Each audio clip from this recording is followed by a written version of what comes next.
UPSC CSAT 2020 पुढीलपैकी अशी सर्वात लहान 4 अंकी संख्या कोणती आहे जिला 3, 4, 5, 6 ने भाग दिल्यानंतर प्रत्येक वेळी 2 इतकी बाकी येईल.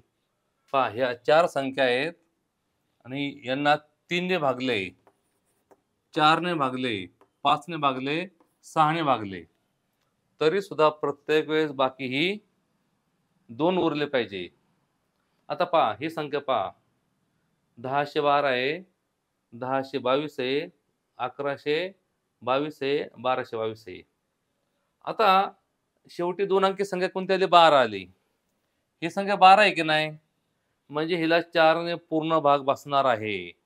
शेवटचे 2 अंक, शेवटच्या 2 अंकांना जर 4 ने भाग पूर्ण गेला तर त्या पूर्ण संख्येला 4 ने भाग बसतो, ही संख्या येणार नाही. आता 1022 पहा 1022 अंकांची बेरीज जर 3च्या पाड्यामध्ये असेल तर 3 ने पूर्ण भाग बसतो. 2 2 4 1 5 हिला 3 ने भाग बसत नाही.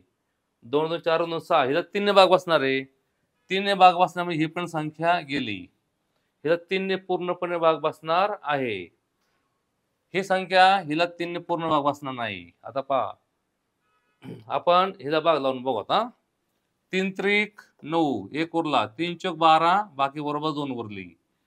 4 ने भाग लावला, 4 ने 4 दुने 8, 4 दुने 8 2 उरले, 4 पंचे 20 2 उरले, परत 4 पंचे 20 परत 2 बाकी उरली. 5 ने भाग लावला, 5 दुने 10 5 0 0 5 चौक 20 परत 2 बाकी उरली. 6 ने भाग लावला, 6 1 6 4 उरले, 6 7 42 2 उरले, बाकी 2 उरले. 6 ने 1022 या संख्येला 3 ने 4 ने 5 ने 6 ने भाग लावला, बाकी उरते. आता याचं पाहू काय होतंय.